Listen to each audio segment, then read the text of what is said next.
Welcome back, ladies and gentlemen, to the Vinny Eastwood Show, broadcasting live on AmericanFreedomRadio.com. I was just thinking about this, like the next generation of crowd control. They've got these sound cannons or whatever that scream out this, and they're like all the protesters, with their moth-eaten cardigans and their V for Vendetta masks, just like go down on the ground like, it's exploding my eardrum places. And I was just thinking about this.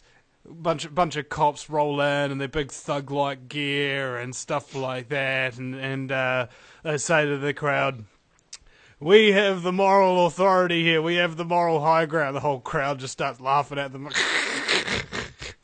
And we have authority. You must obey us because authority must be obeyed. The whole crowd laughs at them again, and it's like, "Corporal, hit him with the anti-levity device." Oh. Suddenly it's not that funny anymore. That'd be great. The anti-levity device crowd control weapon. It'd actually literally shoot people with a beam or something that stops them from enjoying themselves. Imagine the power. Alright, our very special guest is James Bartley. What do you reckon? Do you reckon an anti-levity weapon would be, one of the new methods of terrorism or something like that?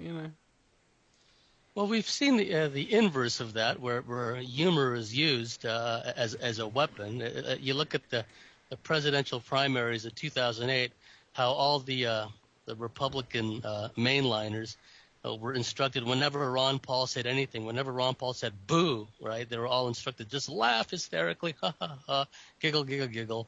When Dennis Kucinich was mocked in a presidential meeting, they mentioned that Kucinich had a UFO sighting, and right on cue, everybody laughed. Ha ha ha! It's the funniest thing.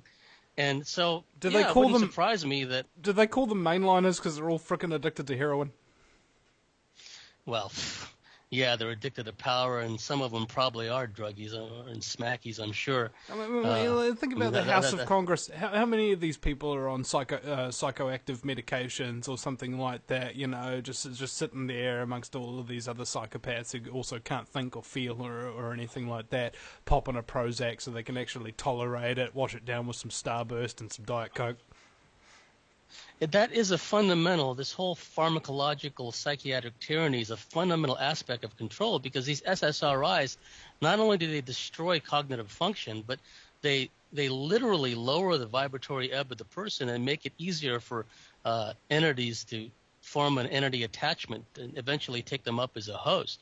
Because that is the fundamental building block of the reptilian overlordship, is by inserting enough of their DNA into in the population in general, but these key elite bloodlines in particular, these hybrid people. Can I stop you there for a second? Yeah, sure. Key elite bloodlines. Can you rattle off some names of who these families? Exactly.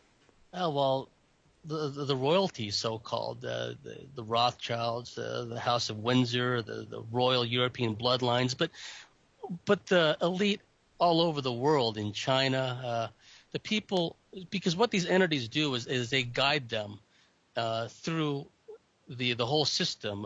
They're kind of pushed and prodded on their way up. Someone could be like a bastard offshoot of an elite bloodline, like the Rockefellers or Rothschilds or whatever the case may be.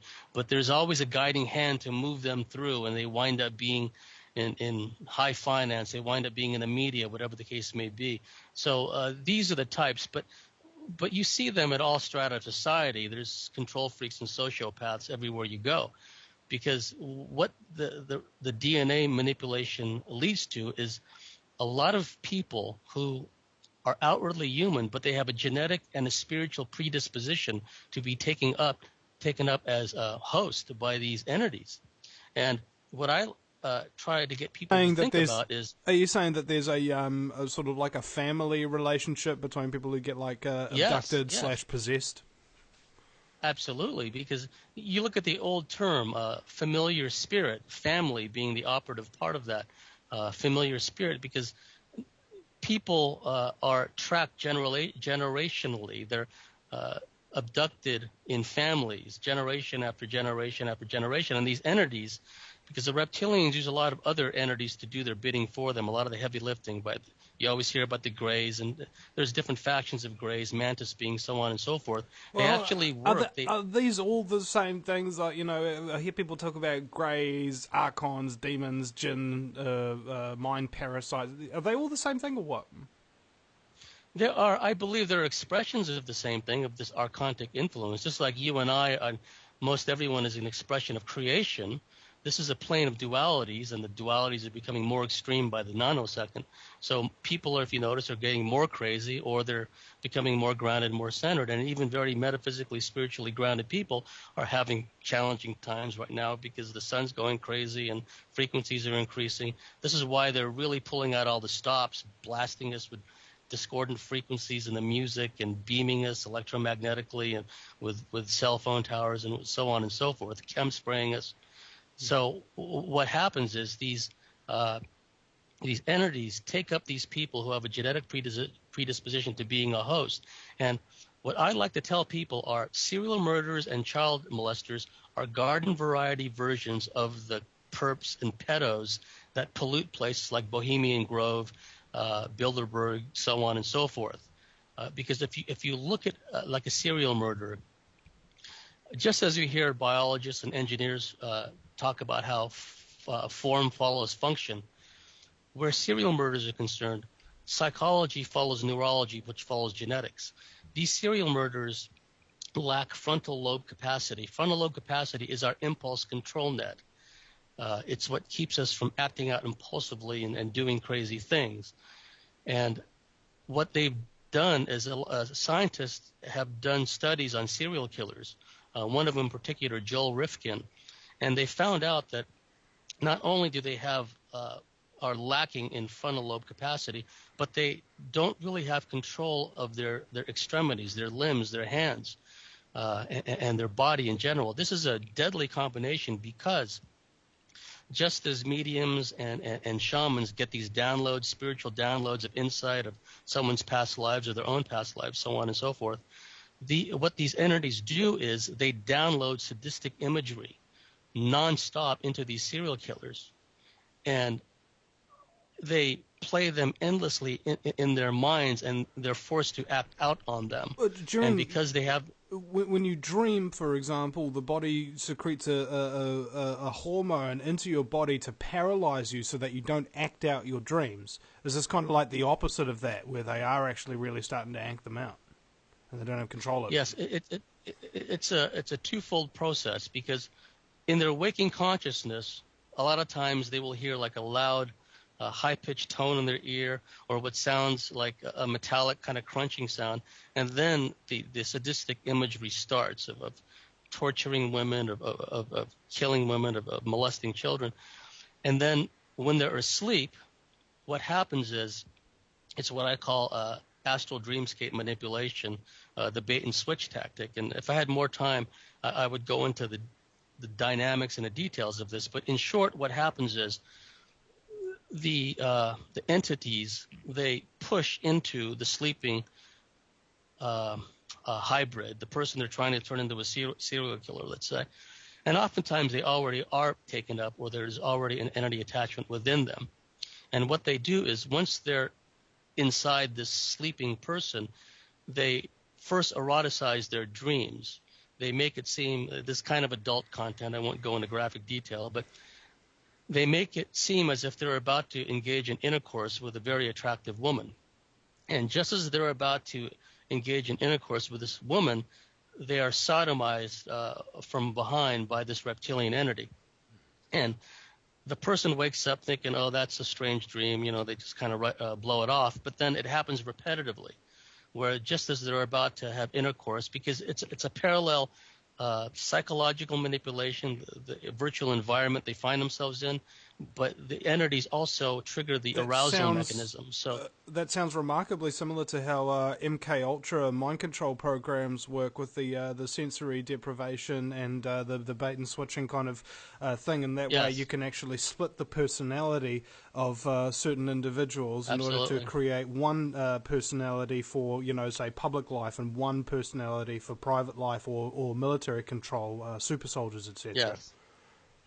Yeah, so the original mind controllers were these non-human archontic beings, and also the priesthoods and fraternal orders that they worked through. Yeah, and ever so since and ever since Operation Paperclip, we've had 10,000 plus psych warfare Nazi scientists working with the CIA and goodness knows where else. Yes, because so many of these people that have been turned into serial murderers, or people born into satanic covens, it's not only this familiar spirit archontic influence tracks them generationally, and they will even go to the trouble of arranging unions, even one-night stands, just so a particular child is born and another offshoot branch of that particular bloodline is created. And what happens is, through all this multi-generational abuse, disassociation occurs, and that creates holes in the auric field. It allows these negative entities to create strongholds in people. I would say that there is no such thing as purely human mind control, because these seemingly human mind controllers themselves have this archontic malign influence working through them. Yeah. And, well, it can't be a human mind control program if all the people in the mind control program that are controlling it are really inhuman. Is that about yes, right? Absolutely. Okay, well, we're coming to break now. We'll be back shortly, ladies and gentlemen. By the way, James Bartley's website is The Universal's Seduction. Universal Seduction. The Universal Just type Seduction. in James Bartley Universal Seduction, you'll find it. Yeah. I thought it was the Universal's education for a second there. I almost got that right. All right, we'll be right back. Hey, it's not too far off from the truth, is it? We'll be right back after the break at the VinnyEastwoodShow.com with James Bartley. Don't you go anywhere, folks. If you take an active interest in maintaining the optimum health and well-being of yourself and your family, the New Zealand Journal of Natural Medicine is the magazine you've been waiting for. Having taken Australia and New Zealand by storm, the New Zealand Journal of Natural Medicine is now available in the UK and Europe.